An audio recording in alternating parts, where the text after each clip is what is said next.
What's up, guys? Welcome to the Resellers podcast with Technsports and Daily Refinement. Today, we're going to talk about keeping score.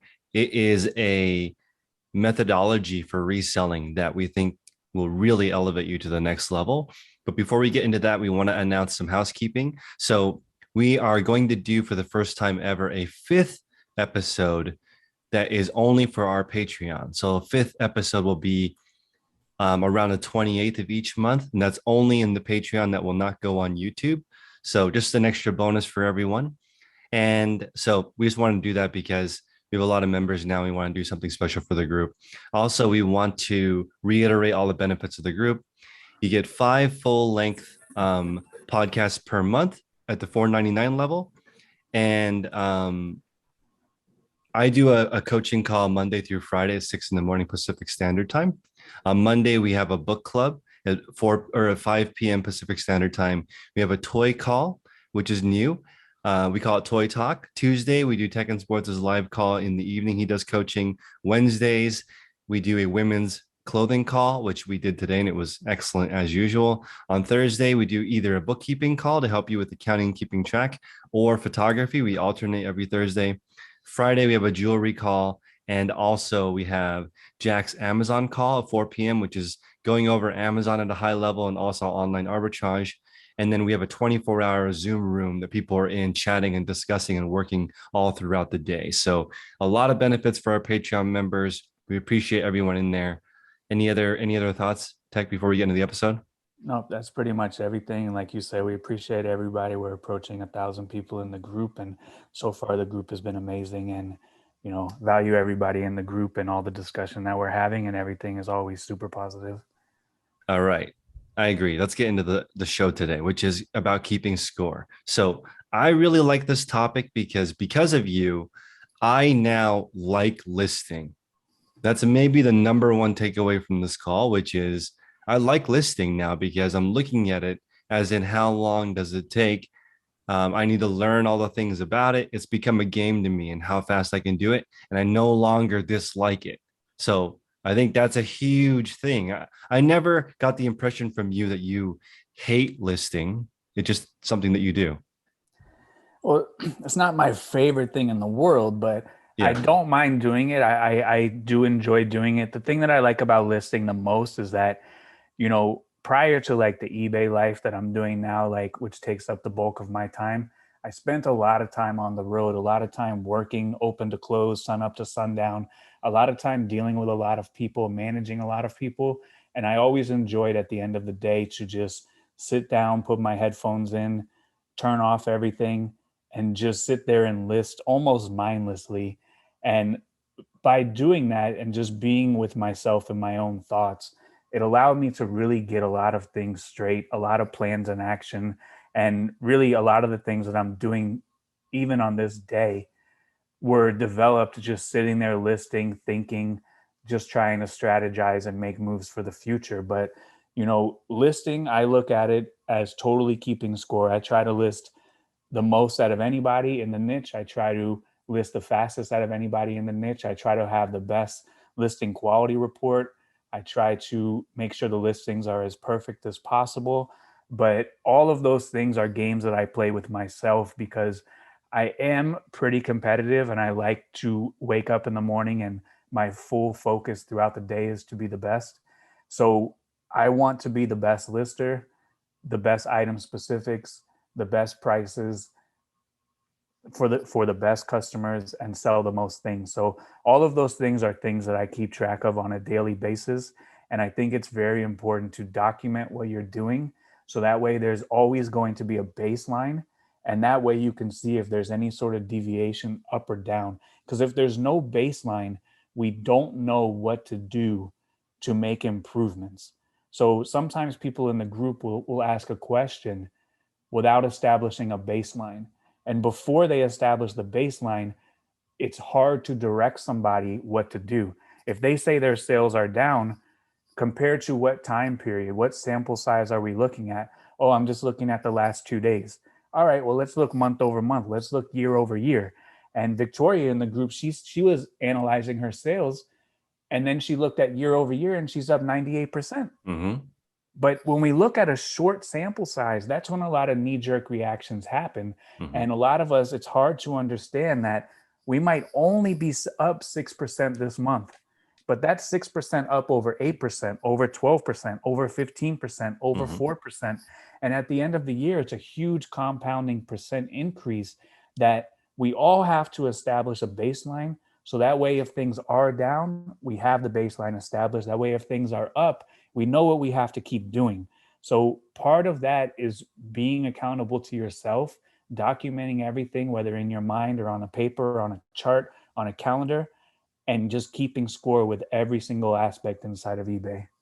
I think this is very important that you also, of anyone in the group, are the most dedicated to what the customer experience is.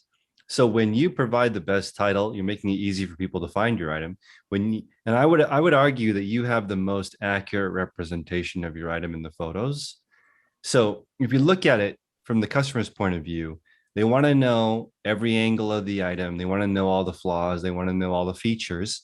They want to know the dimensions. They want to know the color.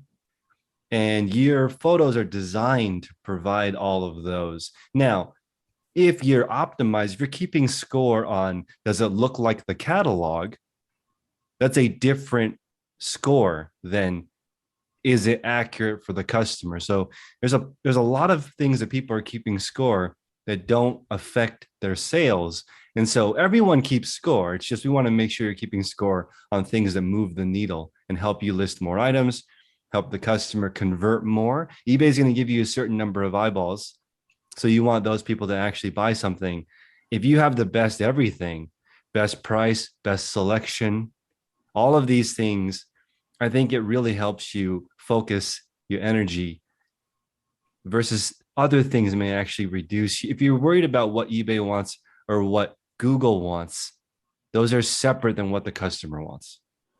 Right. And up until a couple months ago, you were doing a lot of extra things that the Mm-hmm. customer didn't care about. That's right. And when you really started taking an inventory on things that mattered and things that didn't matter, and when you started keeping score, the ultimate score is list quality listings up per day. That's right. And if that's your sole focus of quality listings up per day, it's very easy to eliminate the things that do not matter.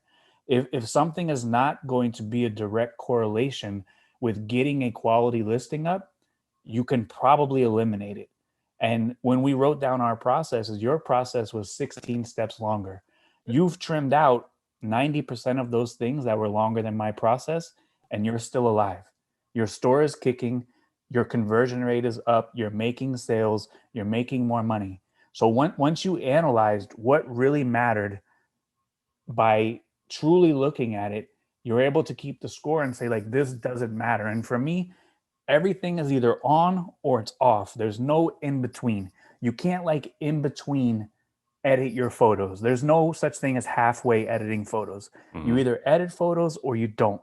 So for a That's long right. time, you edited photos and it took the bulk of your day. Mm-hmm. So you changed to another background that did not require editing, and that allows you to get up more listings at a quality price, quality title, quality item specifics, and a quality representation. So a lot of these things that we get them from the thrift store, flea market, garage sale.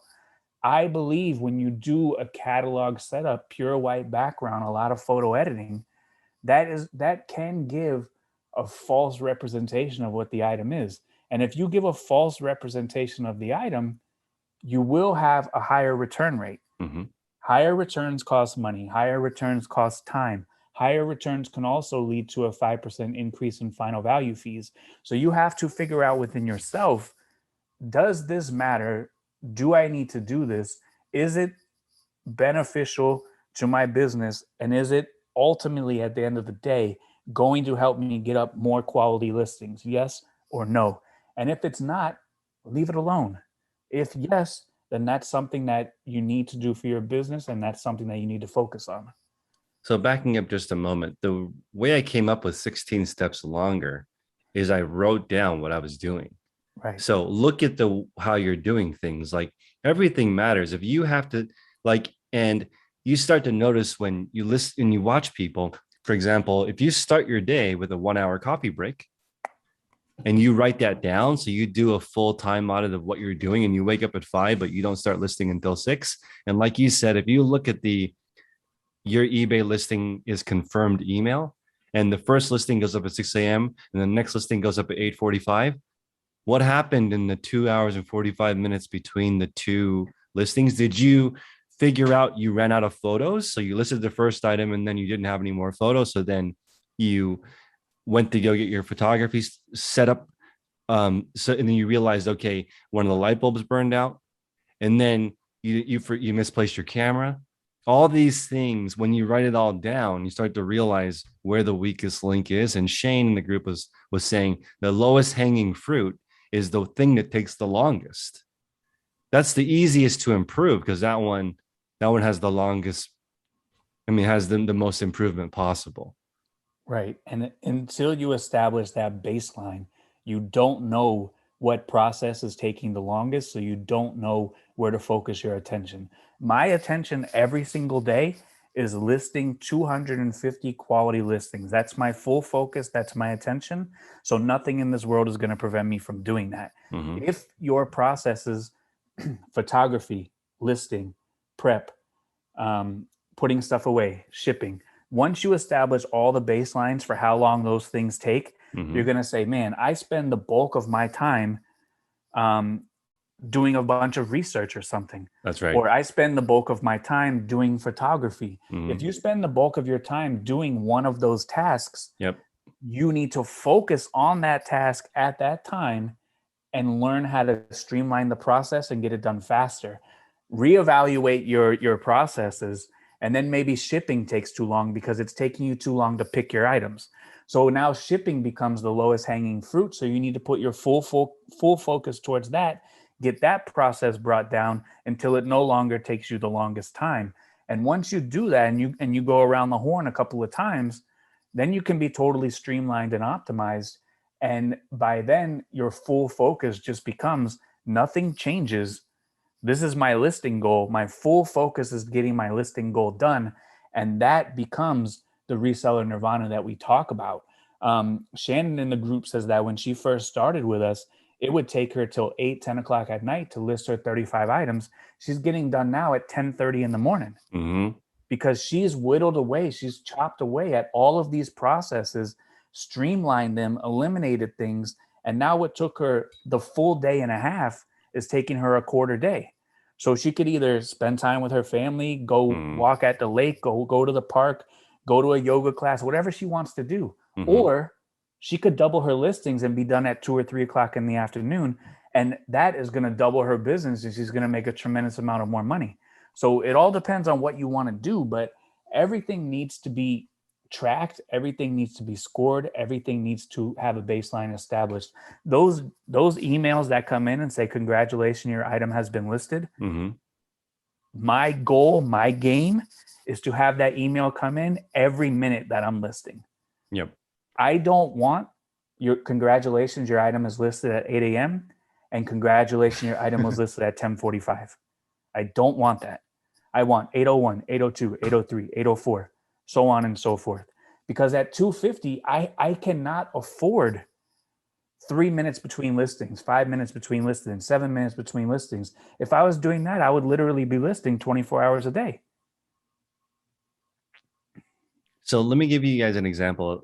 Speaking of Shannon, I posted in the group of myself packing an item, and it took 30 seconds. And I probably tried 10 different times, and the best I came up with was 30 seconds. So then Shannon made a video of herself doing it in 20 seconds because she was like, okay, it's a little bit different. When I'm folding it, I'm standing. It's a little bit of a different positioning. Then you did a video of it doing in like 10 seconds.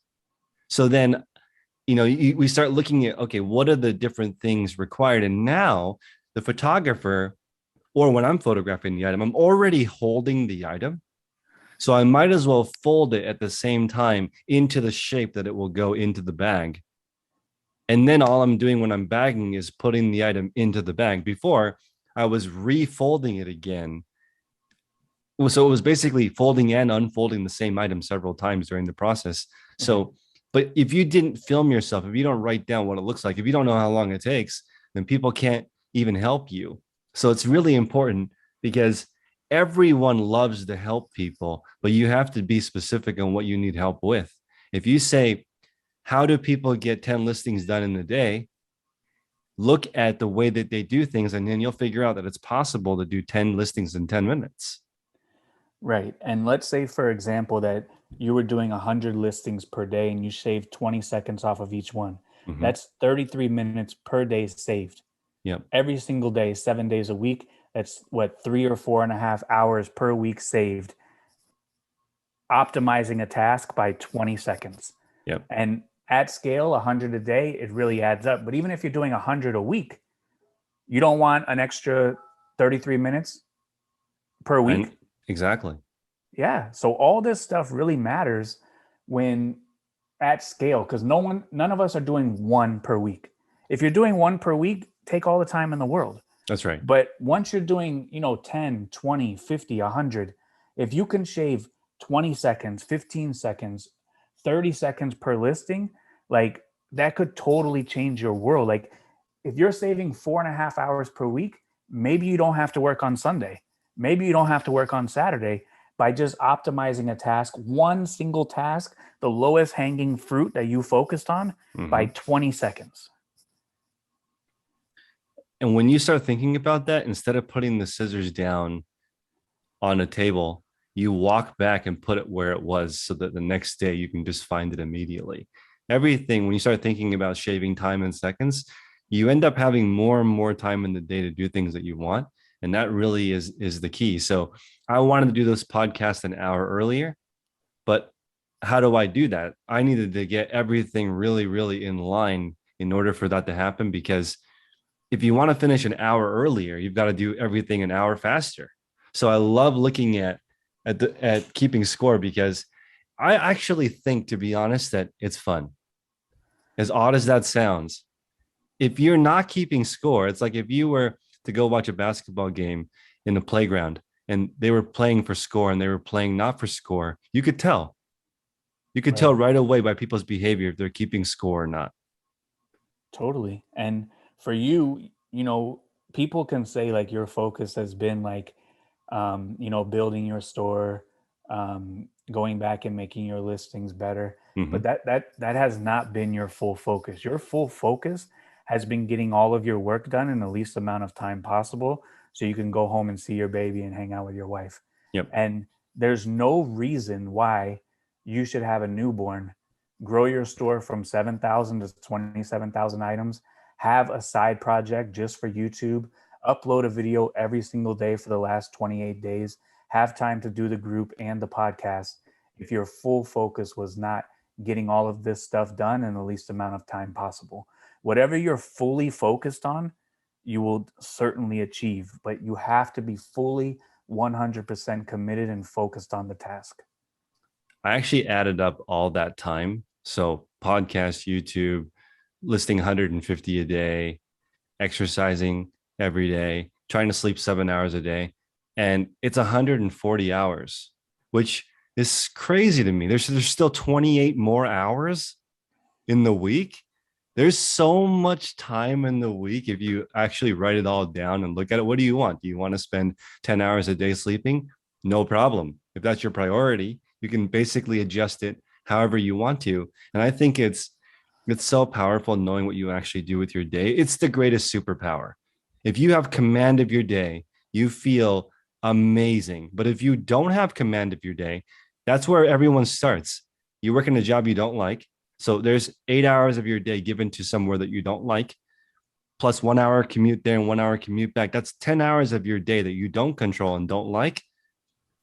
But that's where you start. And slowly, as you build your business on the side, as you do things, you start to gain more and more control of your day, and everything starts to transform.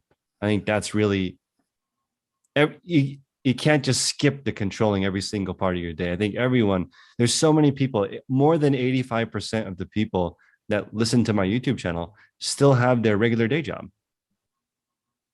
They're not doing this full time.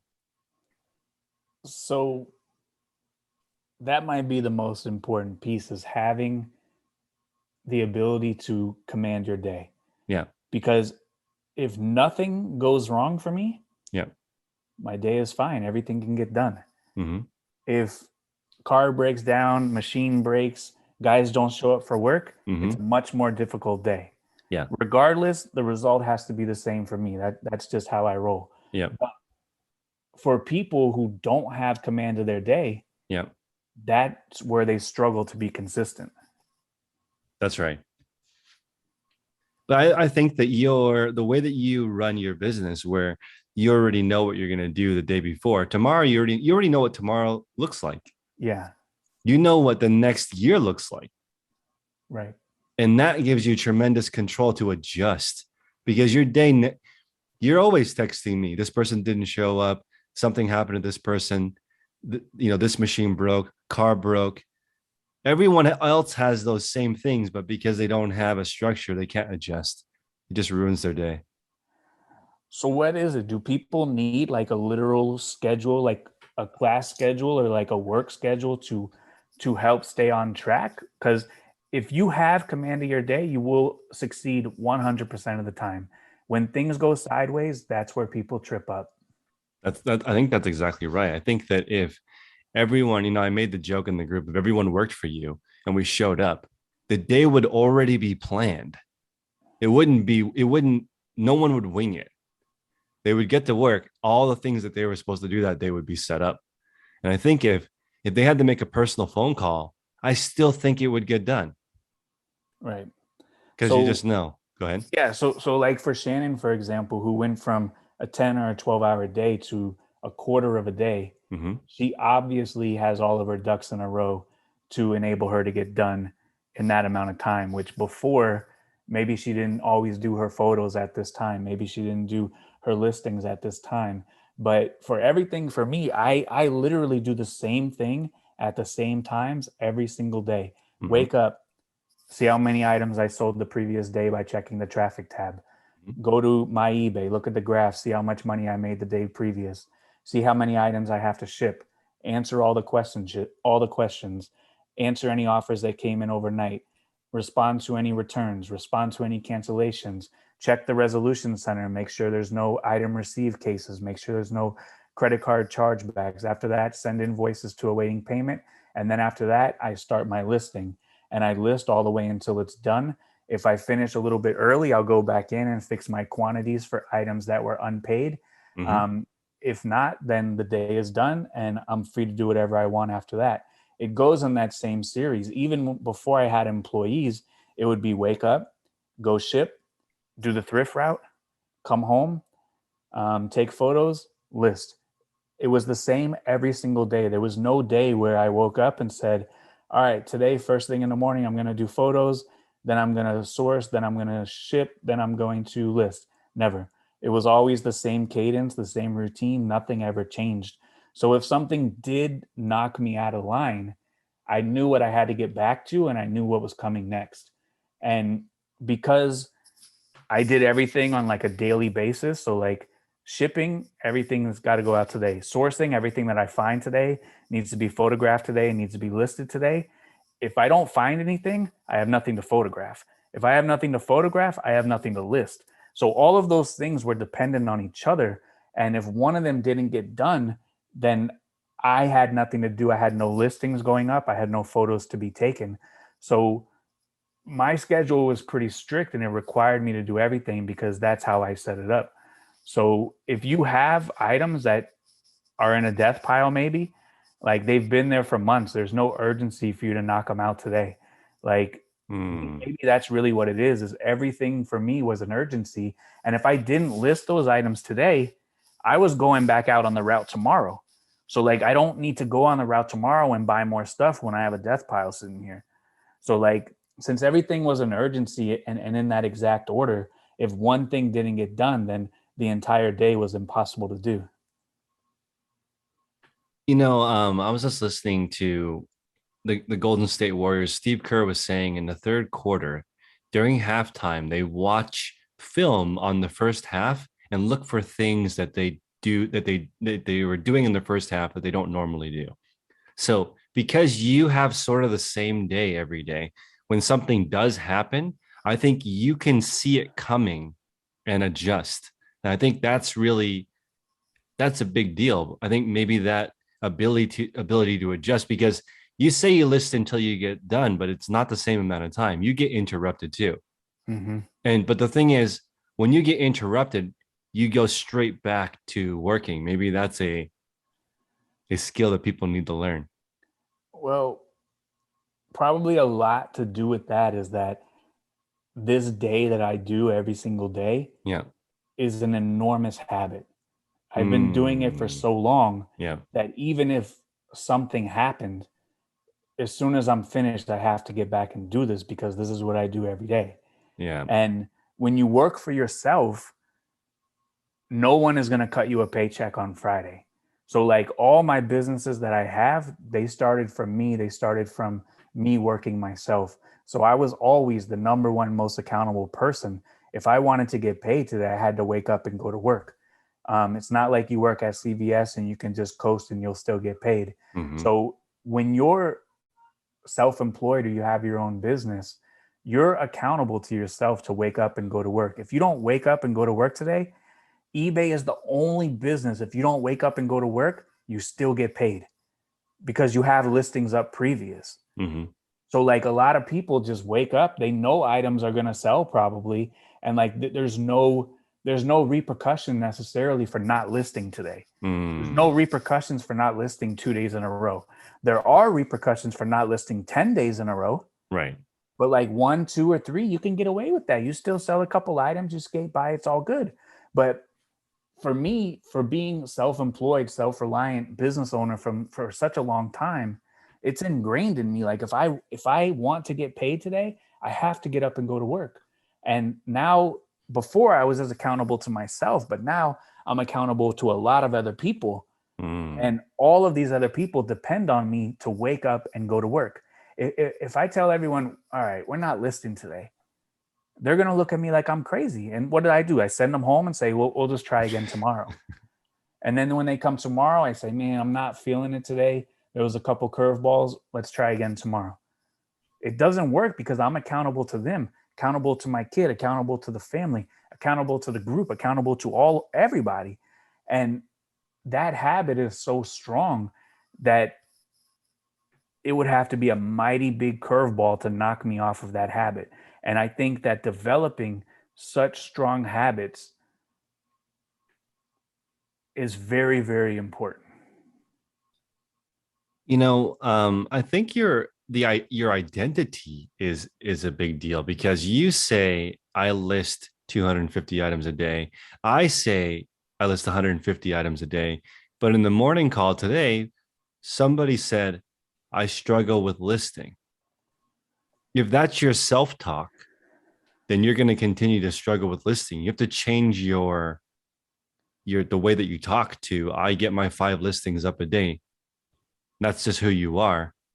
Then I feel like everyone is on board, because if you say I struggle with listing to your family, then they might interrupt you when you're working. You might go thrifting instead of getting your listing done, because you don't have like an identity. I wake up and I get my listings done, and then I brush my teeth. Like, it's not that second nature where the identity sort of changes. You always speak in what you're going to do that day and then do it. And I think a lot of people, they focus on maybe on the distraction.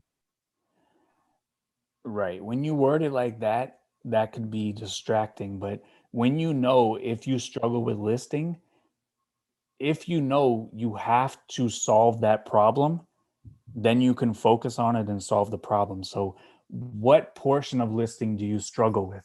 I Mm, struggle with how to price the item.